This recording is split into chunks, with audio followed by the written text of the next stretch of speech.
relationships, the different relationships we have in our lives. We use them as a springboard towards taking the noise in our lives and turning it into music. I'm your host, Chaim Levy. This is episode 10, entitled The Joy of Existence. In last week's episode, we discovered and we spoke about 8 reasons why being in a relationship is important to us.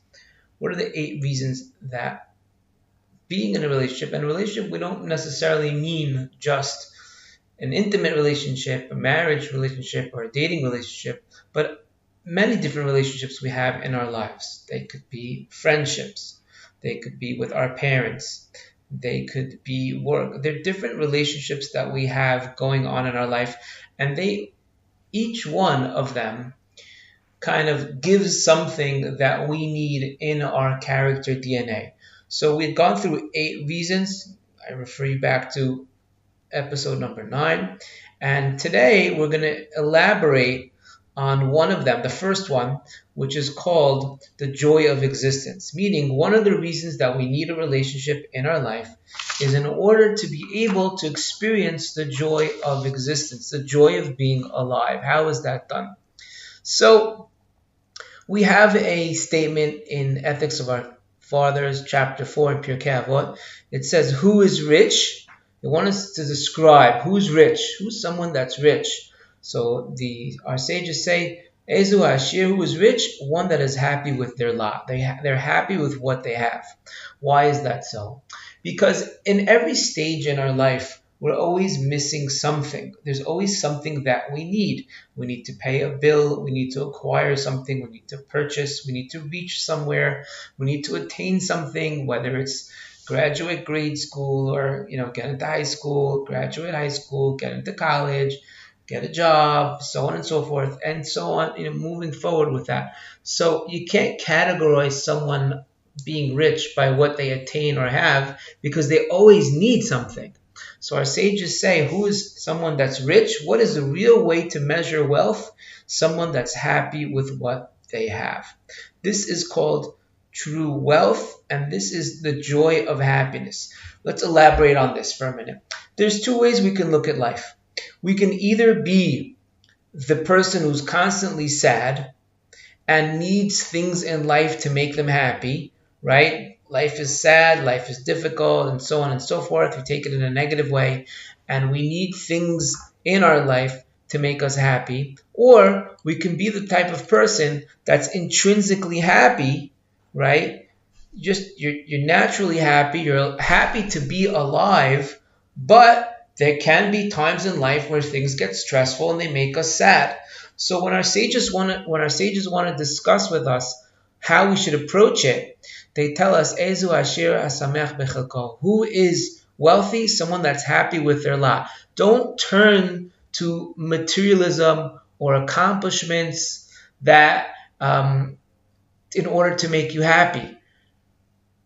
Right? Happiness is an intrinsic value that we have by existence because we're alive. We have the joy of existence. And that is the blessing that we're looking for, the simple fact of life. Now, we're in 2021, and Israel's just getting through the virus situation. And everyone's just so happy to be able to go back to normal life, we'll call it, not even needing anything else. So that's kind of the outlook. We start off happy, intrinsically happy with what we have, but there can be times in life where things get a little tough, a little rough, and we're entitled to that space. The question on this is, what's your starting point? And that's what we said, the outlook that we want to attain. Now, a person might say to themselves, and I get this question very often with students, well, if you're just telling me to be happy with what I have, then I have no drive in life. I have no reason to accomplish. I have no reason to go anywhere, no reason to do anything, because I just need to be happy, right? No. So there's another statement that the Talmud says in Baba Kama 21. It says, Kin'at sofri tarbe chokhmah. When there's envy between Torah scholars, that creates more wisdom in the world. So to explain the relevance of that, it means that where do you learn how to do things in life? How did you know to get a car and to to buy a home and so many things like that, or this specific type of fashion or that specific type of fashion or travel? How did you know specifically where to go on vacation? Very simple. You saw your friends do it. You saw your community. You saw someone that you know. They went, they came back, said it was great. You said, hey, I would like to go on a family vacation. So looking towards people and accomplishments and things that people achieve in life and learning how to enrich your life is not jealousy. The Talmud tells us that's good. And we're going to have a class that's going to deal with relationships as per inspiring us, admiring people. But we're allowed to pay attention and be aware and notice other things and accomplishments and statuses that people have. Right? That's where you get your drive for, because if they can do it, I can do it. So then what about everything we've been saying till now? That doesn't negate it. Ultimately, you're happy with what you have, but you can always strive for more. So it's a balancing act in life. The balancing act is, I'm a driven person, I'm an accomplished person. I want life to be great. I want to attain and experience and enrich and give and so on. But I'm happy with what I attain at the end of the day. It's a balance, back and forth with it. Okay, so that's how we get both of them. Now, back to our topic, which is the joy of existence.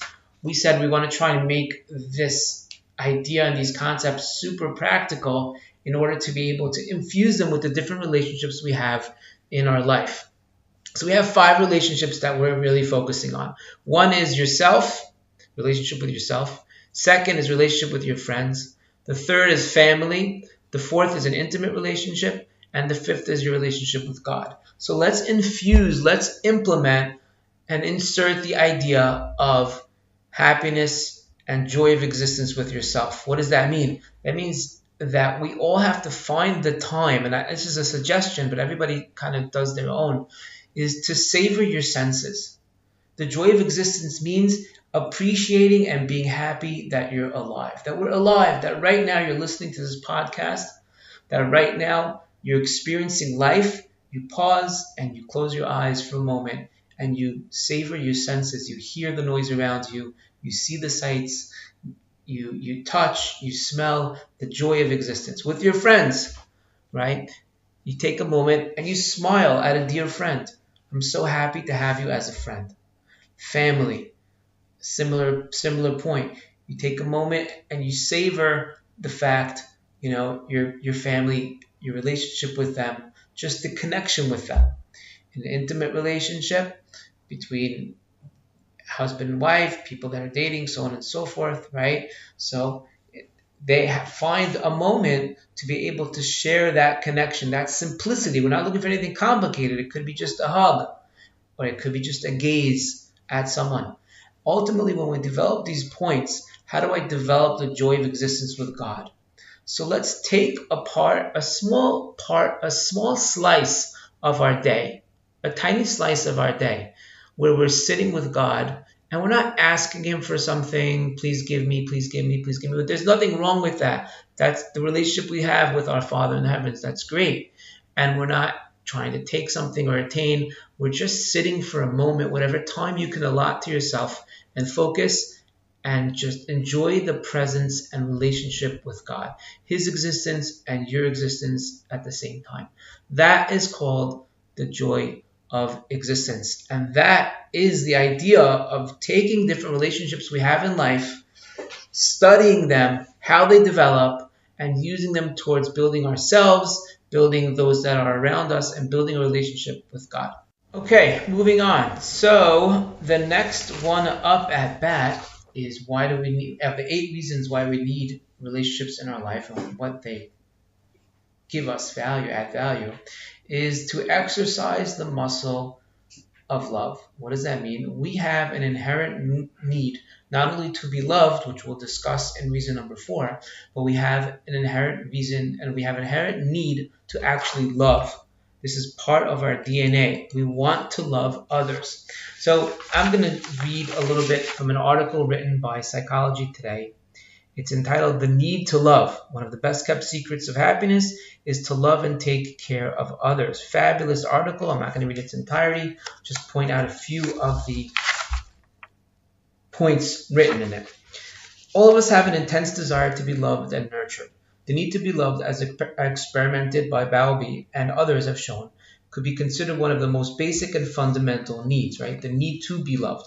One of the forms that this needs to take is something called contact comfort, the desire to be held and touched, right?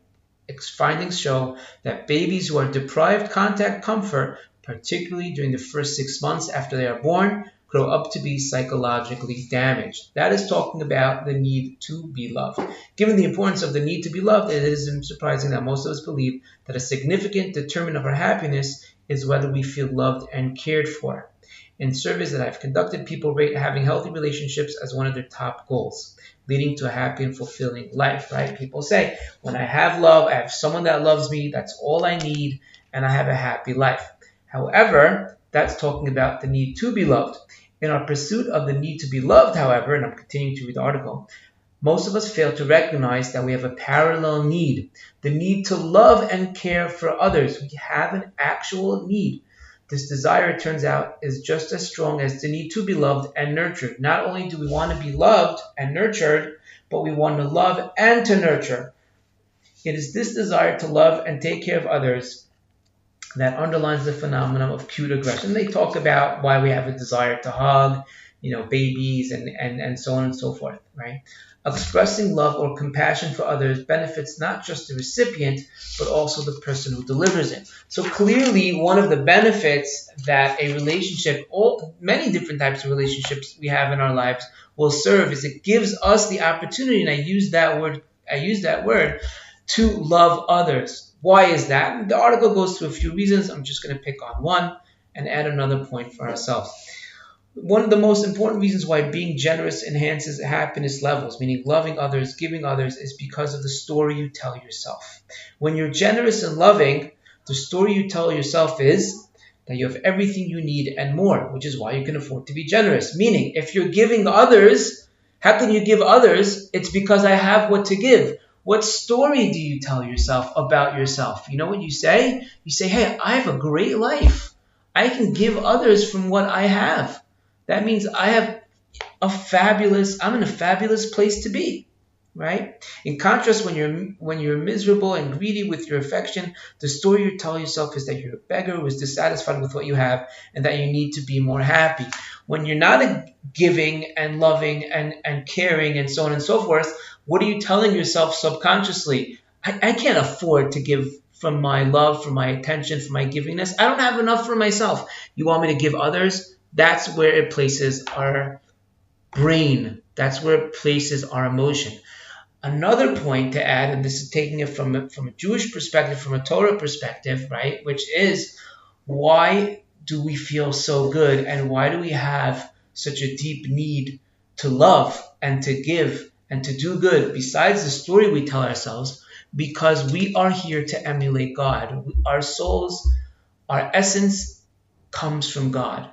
And if you want to be happy, you have to be similar to what God does. What is God? God is an all-giving being. God gives without taking. So we also find ourselves to be very happy and very fulfilled and very enhanced and very at peace when we give without taking. Why is that? Besides the story we tell ourselves, that's the story we say.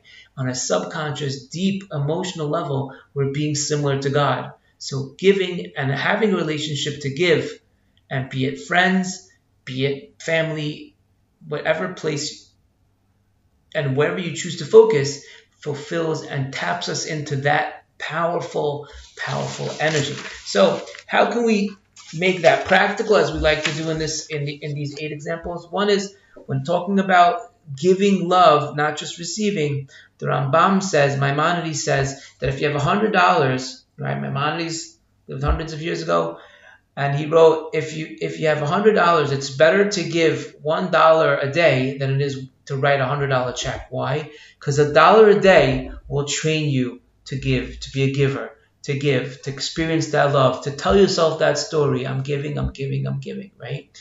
And the same thing as we want to talk about ourselves. The different relationships, will break this one into 3. Myself, friends, family, spouse, and the third one is God. Myself. Give yourself love. Give yourself time. Give yourself a hug, whether it be physically or by spoiling yourself, or just spending time with yourself, being happy. That's your muscle to give love.